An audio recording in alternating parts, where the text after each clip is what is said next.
नमस्कार।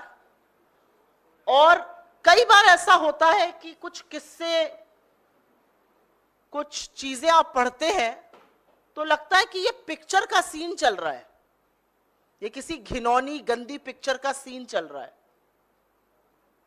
लेकिन फिर पता चलता है ये यथार्थ है। और घिन आने लगती है ऐसे लोगों से, घिन आने लगती है ऐसे समाज से, घिन आने लगती है ऐसे नेताओं से जो इन लोगों को बढ़ावा देते हैं। यह पिक्चर गले में पटका डाले हुए भारतीय जनता पार्टी का, यह पिक्चर प्रज्वल रेवन्ना की है। यहां मंच पर मोदी जी के साथ अभी 14 अप्रैल को प्रज्वल रेवन्ना हासन से एमपी हैं। ये देखिए, मोदी जी के वृहद परिवार का हिस्सा है। ये पूर्व प्रधानमंत्री एचडी देवगौड़ा जी के पोते हैं, पौत्र हैं। मोदी का परिवार वाले वृहद परिवार का भी हिस्सा है। 14 अप्रैल की यह फोटो है। 14 अप्रैल बमुश्किल 2 हफ्ते पहले की। ये जेडीएस से सांसद हैं, हासन से बीजेपी और जेडीएस के साझा उम्मीदवार हैं। 2 हफ्ते पहले जब मोदी इनके साथ मंच साझा कर रहे थे मैसूरू में, तो इनकी खूब तारीफ करी थी, इनकी पीठ ठोकी थी और इनके लिए वोट मांगा था। 14 अप्रैल को, इसी महीने की 14 तारीख को ये नेता देश से फरार हो चुके हैं। और अगर आप इनके जघन्य अपराधों को सुन लीजिएगा तो दिल दहल जाएगा। और एक औरत होते हुए थोड़ी बोलने में भी शर्म आती है। सैकड़ों महिलाओं का जीवन तहस नहस करने के बाद यह आदमी देश छोड़कर भाग गया है। इस आदमी के हजारों पॉर्न वीडियो वायरल हैं, हजारों पॉर्न वीडियो। और उस पॉर्न वीडियो में यह हर उम्र की औरत के साथ जोर जबरदस्ती करता हुआ दिख रहा है। ये हर उम्र की औरत का यौन शोषण करता हुआ दिख रहा है। उनकी असहमति के बावजूद, और इसमें इसके घर पर काम करने वाली महिलाएं हैं, पार्टी की कार्यकर्ता है, पार्टी की सांसद है, जिला पंचायत की सदस्य है, यहां तक कि एक 63 साल की घर पे काम करने वाली महिला जो हाथ जोड़ के कह रही है ऐसा मत करो। यह रिकॉर्डिंग ये खुद करके, और एक पेन ड्राइव में इनकी सारी रिकॉर्डिंग मिली है। क्या मोदी जी इसकी दरिंदगी के बारे में जानते थे या अनभिज्ञ थे? नरेंद्र मोदी इसके यौन कृत्यों के बारे में पूरी तरह से जानते थे। उनको हर बात का पता था। उनको पता था कि इसके हजारों अश्लील पॉर्न वीडियो है जहां पर इसने औरतों के साथ जघन्य यौन उत्पीड़न का काम किया है, सैकड़ों औरतों की जिंदगी बर्बाद करी है, उसमें हर उम्र की महिला शामिल है। बुजुर्ग 63 साल की काम करने वाली घर पर से लेकर सांसदों और कार्यकर्ताओं तक सब पता था नरेंद्र मोदी को। सब पता था 14 अप्रैल को जब वो मिल रहे थे, सब पता था जब उसको अपना साझा उम्मीदवार बना रहे थे। दिसंबर 2023 में बीजेपी के ही एक नेता देवराज गौड़ा ने बीजेपी के शीर्ष नेतृत्व को, नरेंद्र मोदी, अमित शाह और जेपी नड्डा को यह चिट्ठी लिखी, प्रदेश अध्यक्ष को चिट्ठी लिखी, और उन्होंने पेन ड्राइव के बारे में जानकारी दी, प्रज्वल रेवन्ना के यौन विचलन के बारे में जानकारी दी और कहा इस आदमी को उम्मीदवार मत बनाइएगा। दिसंबर 2023, 4 महीने पहले। 11 जनवरी 2024 को देवराज गौड़ा ने प्रज्वल के खिलाफ बीजेपी आला कमान को लिखा था। उसके बाद उन्होंने प्रेस वार्ता की, सार्वजनिक किया इस सारी बात को और बताया कि ऐसा आदमी है, इसके ये कुकृत्य है, ये बातें सामने आई हैं, इसको टिकट नहीं देना चाहिए, इसको उम्मीदवार नहीं बनाना चाहिए। पहले लिखा और उसके बाद बीजेपी के आला कमान को सूचित किया, प्रेस वार्ता की। उसके बाद फरवरी और मार्च में फर्जी चाणक्य इस देश के गृह मंत्री अमित शाह कर्नाटक के दौरे पे जाते हैं, मैसूर पहुंचते हैं और तब पूर्व बीजेपी विधायक प्रीतम गौड़, पूर्व विधायक एटी रामास्वामी और कार्यकर्ताओं ने इस प्रज्वल रेवन्ना की उम्मीदवारी के खिलाफ उनको कहा ऐसे व्यक्ति को टिकट मत दीजिए, इसके यौन कुकृत्य के चर्चे बहुत फैले हुए हैं, इसने हर उम्र की औरत का शोषण किया है, इसके तमाम हजारों वीडियो पेन ड्राइव पर है, इसने सैकड़ों औरतों की जिंदगी तबाह करी है। मार्च तक अमित शाह से मिलकर बीजेपी के पूर्व विधायकों ने, उनके नेताओं ने मैसूरू में यह बात कही। तो अमित शाह और नरेंद्र मोदी सब कुछ जानते थे। वो जानते थे कि ये कैसे आदमी को उम्मीदवार बना रहे हैं, वो जानते थे ये कितना जघन्य अपराधी है, और उसके बाद भी उन्होंने हासन की सीट से उसको अपना उम्मीदवार बनाया। कर्नाटका की महिला आयोग ने इस मामले का स्वतः संज्ञान लिया। जैसे ही उनके जानकारी में यह आया, उन्होंने एसपी को नोटिस जारी की और सीएम से इस भयावह घटना पर एसआईटी के गठन की मांग करी। अगले दिन एसआईटी गठित हुआ और जैसे ही एसआईटी गठित होता है, हासन का ये उम्मीदवार, नरेंद्र मोदी का चहेता, उनका दुलारा, उनके वृहद परिवार का हिस्सा, ये देश छोड़कर भाग जाता है। एसआईटी पूरी कोशिश कर रही है, एसआईटी हर संभव प्रयास कर रही है इसके प्रत्यार्पण का, कि भारत लाके इसकी जांच पूरी की जा सके। लेकिन आज सवाल यह है कि बेटी बचाओ, बेटी पढ़ाओ, नारी अभिवंदन, नारी शक्ति, महिला सम्मान, ये सब बातें फर्जी हैं, क्योंकि नरेंद्र मोदी जानते थे कि स्टेज पर खड़े हुए उनके बगल के इस व्यक्ति ने, उनके साझा उम्मीदवार ने क्या किया, वो सब जानते थे और उसके बाद भी उम्मीदवार बनाया। तो आज प्रधानमंत्री को इस बात का जवाब देना पड़ेगा कि किस हैसियत से, क्या सोचकर आपने इतने घिनौने दरिंदे को अपना साझा उम्मीदवार बनाया, और हर बार आप महिलाओं के खिलाफ अपराध करने वालों के साथ ही क्यों खड़े होते हैं? प्रधानमंत्री चुप रहेंगे, देश की महिला बाल विकास मंत्री, जैसा कि आप सब जानते हैं, मौन धारण कर लेती हैं। महिला सुरक्षा, महिला अपराध का कोई भी मुद्दा हो, वो सिर्फ एक मुद्दे पर बोलती है और वो आप सब मुझसे बेहतर जानते हैं। और देश का महिला आयोग, रेखा शर्मा, जो चश्मा उतारेंगी नहीं, क्योंकि चश्मे से बीजेपी और घटक दल के कोई अपराध नजर नहीं आते, उनको तो मानो सांप सूंघ गया है।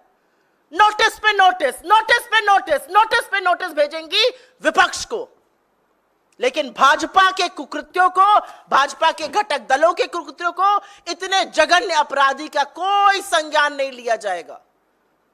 नील बटा सन्नाटा। तो अगर इस दरिंदे से घिन आती है, उससे ज्यादा घिन उन लोगों से आती है जो इसको संरक्षण देते हैं। लेकिन क्या ऐसा पहली बार हुआ है? क्या ऐसा पहली बार हुआ है कि नरेंद्र मोदी ने उन लोगों का साथ दिया है जो महिलाओं का शोषण करते हैं? बिल्कुल नहीं। कुलदीप सिंह सेंगर की गिरफ्तारी तब हुई थी, जो दोषी पाए गए थे हत्या और बलात्कार के, गिरफ्तारी तब हुई थी जब इलाहाबाद हाई कोर्ट को बोलना पड़ा था, चिन्मयानंद पर कोर्ट को बोलना पड़ा था। सोनभद्र के विधायक राम दुलार गोंड, जो पॉक्सो में नाबालिग के रेप के दोषी पाए गए, उनको टिकट तब दिया था जब उनके ऊपर पॉक्सो का मुकदमा चल रहा था। चाहे वो उत्तराखंड की अंकिता भंडारी हो, चाहे वो गुजरात की बिल्किस बानो हो, और चाहे वो दिल्ली में बैठी हुई सबसे होनहार बेटियां हो जो यौन शोषण का आरोप लगाती हैं, उनको बूटों के तले रौंदा जाता है। लेकिन आरोपी को मोदी जी गोदी में बिठाकर संरक्षण देते हैं। आज तक उसका टिकट नहीं काट पाए हैं। और मैं बृजभूषण शरण सिंह की बात कर रही हूं। हर बार आधी आबादी के खिलाफ जघन्य कुकृत्य करने वालों के साथ नरेंद्र मोदी क्यों खड़े होते हैं? हर बार वो चुप क्यों रहते हैं? हर बार स्मृति ईरानी और महिला आयोग को सांप क्यों सूंघ जाता है? और मैं आपके माध्यम से आपके सीनियर मूर्धन्य पत्रकारों से भी सवाल पूछती हूं, क्यों है इतना सन्नाटा? कितने शो हो रहे हैं इस पर? कितनी टिप्पणियां लिखी जा रही हैं पेपर पर? कितने एडिटोरियल्स लिखे जाएंगे? आज ये सवाल पूछा जाएगा, क्योंकि सभ्य समाज में, राजनीतिक जीवन में, सार्वजनिक जीवन में ऐसे लोगों की कोई जगह नहीं है। और ऐसे लोगों को बढ़ावा देने का काम, ऐसे लोगों को संरक्षण देने का काम, ऐसे लोगों को राजनीतिक हैसियत बढ़ाने का काम खुद नरेंद्र मोदी और अमित शाह कर रहे हैं। यह असलियत है। I will very briefly make a small statement in English on this. This gentleman right here is former Prime Minister H.D. Devgowda's grandson, Prajwal Revanna. He is the MP from Hassan in Karnataka. He is also the joint candidate of Narendra Modi's BJP and its ally JDS. This man has been alleged and has been found on video, and not one and not two, but thousands of videos in which he is molesting women, in which he is doing heinous crimes against women, and women from all age group. These women are domestic household workers who work at his house. They are party workers. They are his MPs. That's the kind of man he is. Thousands of videos, hundreds of women whose life have been destroyed by this man. A 63-year-old house help, a woman old enough to be his mother, maybe his grandmother, is seen pleading on one of the videos saying, "Don't do this to me. Don't record this. Don't do this to me." 63-year-old woman. And still, he is the joint candidate of Narendra Modi's BJP and his ally JDS. Did Mr. Modi not know about him? He knew every single thing. He knew exactly about the videos. He knew exactly who this guy was. He knew exactly the women who had been molested.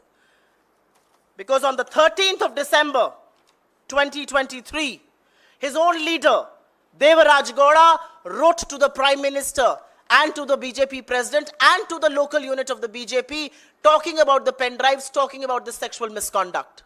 In fact, in January 2024, the same leader, Devraj Gowda, did a press conference which was in the public domain. He spoke about the sexual misconduct. He spoke about the molest. He spoke about those thousands of videos. And not just that, in February and March, when Amit Shah visited Mysuru to stitch that alliance, he was told by not one, but multiple BJP leaders, from Pritam Gowda to A.T. Ramaswamy to thousands of workers in the BJP, who told him, "Do not make Prajwal Revanna your candidate in Karnataka. Do not announce his candidature, because he is known to be a man who inflicts sexual violence on women. He is found to be inappropriately behaving with women on camera. These women are from different stratas of society. They belong to different age groups." And yet on the 14th of April, you find the Prime Minister sharing the stage with Prajwal Revanna. The Prime Minister doesn't just praise him, he asks for votes in his favor. That's who the Prime Minister is. Is this the first time that the Prime Minister has stood with perpetrators of crime against women? No. Will this be the last? I don't know about that. With Mr. Modi, you never know. This will perhaps not be the last. But it needs to be pointed out that the moment this was taken up by the Commission for Women in Karnataka, they issued a notice to the SP. They asked the government to set up an SIT. An SIT was set up. The very same day, this man absconded and ran away to Europe. We are looking at his extradition, and the SIT will ensure that he faces the whole might of Indian law. But there are some questions that will be posed before Narendra Modi. And those questions include his silence. Those questions include his blessing. Those questions include his absolute know-how. And those questions will include, why did he make this man his candidate? Why is Smriti Irani quiet? Where is the National Commission for Women? They are only interested in issuing notices to members of India's opposition. What about perpetrators of crime like this? Where is Rekha Sharma? Is she hibernating? Is she on a holiday? Is she writing those filthy tweets that she writes? That's what we want to know. But where is the Prime Minister, and what is the explanation he has? Despite knowing every detail, how could you make a man who is so engrossed in sexual violence, sexual crime against women, your candidate? But has this happened for the first time? No. You must remember that in Unnao, Kuldeep Singh Sengar was arrested only after the courts intervened. Chinmayanand was arrested only after the courts intervened. Ram Dular Gond, their MLA from Sonbhadra, who has now been found guilty of raping a minor under the POCSO Act was given a ticket when the POCSO case was going on against him. Have you forgotten Brijbhushan Sharan Singh? Have you forgotten that he is a sexual offender? Have you forgotten he's been named in a charge sheet? Have you forgotten the BJP has not been able to act against him? Have you forgotten Ankita Bhandari? Have you forgotten Bilkis Bano? Each time there is a crime against women, the Prime Minister, his government, his machinery, and the BJP are always protecting the perpetrators of this crime and not the women, not the victims. That is the question today. आपके सवालों का स्वागत है. अगर आप इस पर सवाल पहले लीजिएगा तो मैं अनुग्रहित रहूंगी. I'll be very grateful if you please focus your questions on this matter.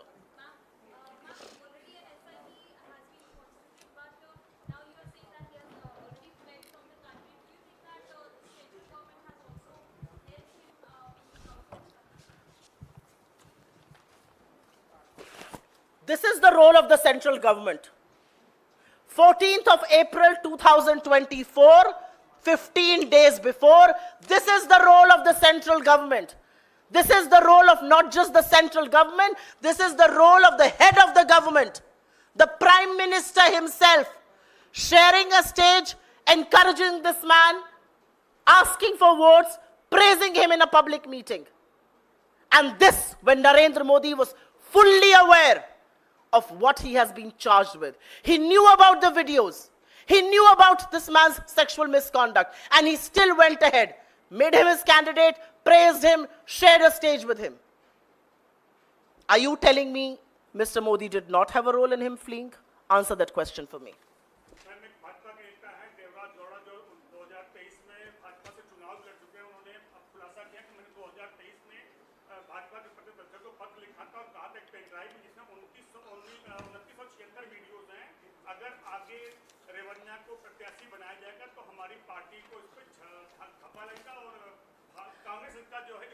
ये वो चिट्ठी है देवराज गौड़ा की जो उन्होंने प्रधानमंत्री को, गृह मंत्री को, जेपी नड्डा को, कर्नाटका के बीजेपी प्रेसिडेंट को लिखी दिसंबर 2023 में.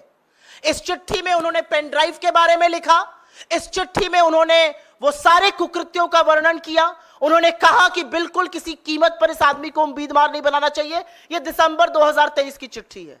जनवरी 2024 में उन्होंने प्रेस वार्ता की, सार्वजनिक रूप से प्रेस वाले आए, उनके सामने उन्होंने सारी बातें रखी. और मार्च में जब अमित शाह मैसूर गए तो सिर्फ देवराज गौड़ा ने नहीं, बीजेपी के तमाम और नेताओं ने, उसमें से पूर्व विधायक प्रीतम गौड़ा, पूर्व विधायक एटी रामास्वामी और बहुत सारे कार्यकर्ताओं ने कहा कि इस जाहिल, इस दरिंदे को टिकट मत दीजिए. उसके बावजूद भी टिकट दिया गया.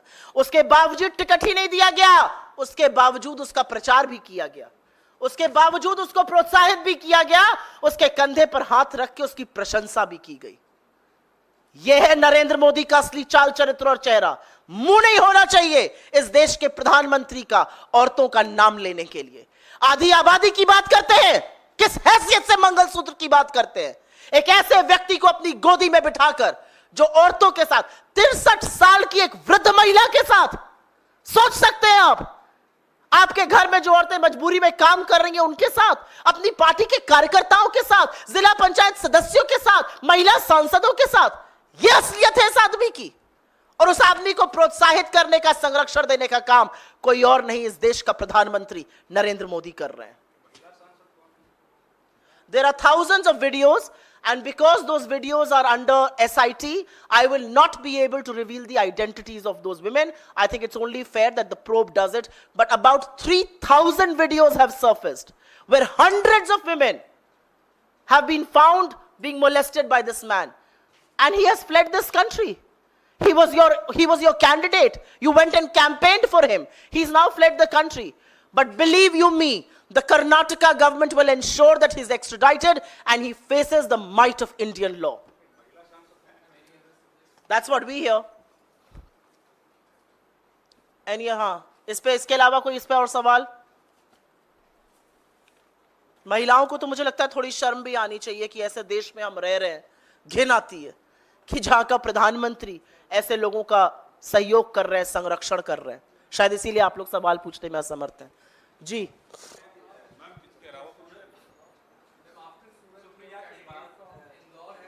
One of you will have to ask the question. Decide which one. चुनाव के बीच किस तरह से पार्टी देखती है? आप सवाल पूछ चुके हैं उनको।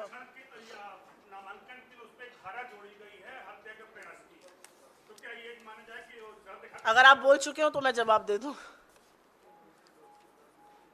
आपने जिन सज्जन का नाम लिया, उनकी कुछ यूनिवर्सिटीज और कॉलेज चलते हैं, उनके ऊपर एक मुकदमा किया गया जिसमें हत्या की धारा जोड़ी गई।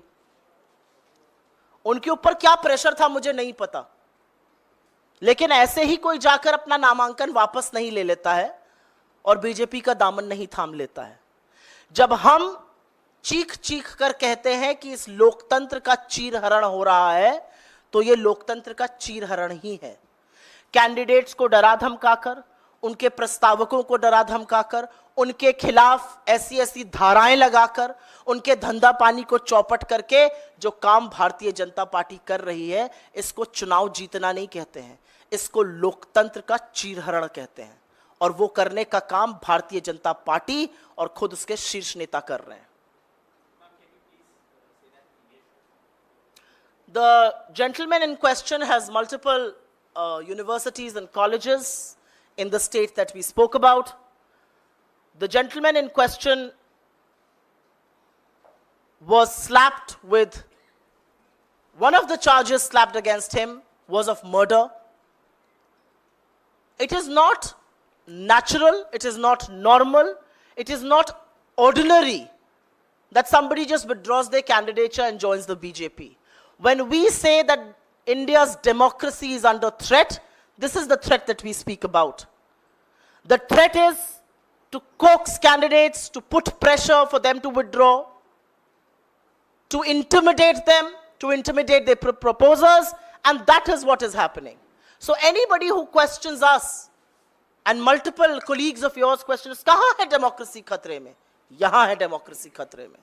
When you are putting pressure, when intimidation is of the kind where people are having to withdraw from electoral contests, where is a free and fair election? Where is a free and fair election when the Prime Minister delivers a hate speech, but he is not held responsible? The notice instead goes to the party president. Where is a free and fair election when the Election Commission looks the other way, when candidate after candidate is being intimidated? I think these are questions that you should raise more than me. Shivraj Singh Chauhan इसी पे कह रहे हैं कि ये प्रधानमंत्री की चमत्कारी नीतियों का नतीजा है कि कांग्रेस के लोग भी अब भाजपा में आ रहे हैं। प्रधानमंत्री की चमत्कारी नीतियां ये हैं। प्रधानमंत्री का चमत्कार प्रज्वल रेवन्ना में दिखता है, जो सैकड़ों औरतों का बलात्कार करता है, उनका यौन शोषण करता है, उसके वीडियो सामने आते हैं। 5 महीने से प्रधानमंत्री को पूरी जानकारी है और उसके बाद भी उसको ना सिर्फ अपना साझा उम्मीदवार बनाते हैं, उसके साथ मंच शेयर करते हैं, उसके कंधे पर और उसकी पीठ को थपथपाते हैं, उसकी प्रशंसा करते हैं, उससे वोट मांगते हैं। यह है प्रधानमंत्री का चमत्कार। आगे मेरा मुंह मत खुलवाइए। Any other questions? जी बोलिए। पहले वाला जो आपका विषय था उससे संबंधित है। प्रधानमंत्री ने अभी एक रैली में कहा कि विपक्ष के लोग मैदान छोड़कर भाग चुके हैं और मेरी आवाज में भद्दी भद्दी वीडियो बना करके ये लोग पोस्ट कर रहे हैं सोशल मीडिया पर। सूप तो सूप, बोले छलनी जिसमें 72 छेद। प्रधानमंत्री बात करेंगे वीडियो की काट छाट की, प्रधानमंत्री बात करेंगे भद्दी बातों की, प्रधानमंत्री बात करेंगे उनके स्टेटमेंट को कैसे चलाया जा रहा है। अरे थोड़ा गिरेबान में झांक कर देखिए, एक शब्द नहीं बोल पाइएगा। दुनिया की सबसे बड़ी फेक न्यूज फैक्ट्री, सबसे महंगी फेक न्यूज फैक्ट्री, जिसका काम ही है लोगों की रेपुटेशन को असैसिनेट करना, जिसका काम ही है एक व्यक्ति विशेष के पीछे पड़ना, उनके बयानों को काट छाट तोड़ मरोड़ के प्रस्तुत करना। करोड़ों हजारों रुपए लगा दिए लेकिन सच को छुपा नहीं पाए, और आज दुनिया जानती है कि राहुल गांधी क्या है। ये बोलेंगे प्रधानमंत्री को मुंह के दांत के तले उंगली दबानी चाहिए, शब्द नहीं बोलना चाहिए। एक आप भद्दी बातें करिएगा तो आपको भद्दी बातें सुनाई देंगी। अगर आप महिलाओं की, अगर आप समुदायों की का तिरस्कार करिएगा तो महिलाएं आपके खिलाफ आज बोल रही हैं। आपके चैनल्स पर मैं देखती हूं ओपिनियन पोल्स, आपके चैनल्स पर मैं वॉक्स पॉप्स को सुनती हूं जो आम जनता की बातें हैं। वो क्या क्या बातें प्रधानमंत्री के लिए बोल रहे हैं, सुनकर दुख होता है। सुनकर दुख होता है कि इस देश के प्रधान पंत के लिए वो बातें कही जा रही हैं। प्रधानमंत्री रोएंगे, मेरे नेता सही कहते हैं, अब रोने वाले हैं, जल्दी रोएंगे, देखते जाइए अभी अभी।